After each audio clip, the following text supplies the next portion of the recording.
ভাইজান আপনার নামটা কি? হ্যাঁ, রেজাউল। দেশের বাড়ি কোথায়? খুলনা। কি হয়েছিল আপনার? মেশিনে হাত কাটছিল। কোম্পানিতে চাকরি করেন? কয়টা আঙ্গুল কাটছিল?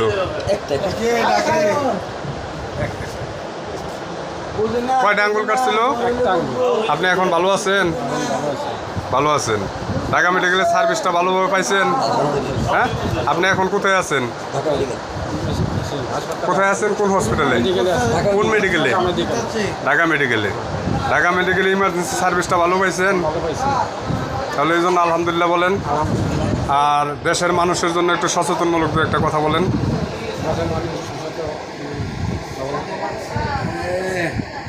সবাই যেন কাজটা সুন্দরভাবে করে, ধৈর্য সহকারে করে, তাড়াহুড়ো করে না করে। ঠিক আছে? তাড়াহুড়ো করে যাতে কাজ না করে, তাহলে আমার মতো অ্যাক্সিডেন্ট আরও যে কোনো কারো হতে পারে, যাতে না হয় এটা। ঠিক আছে? এটা সালাম দেন।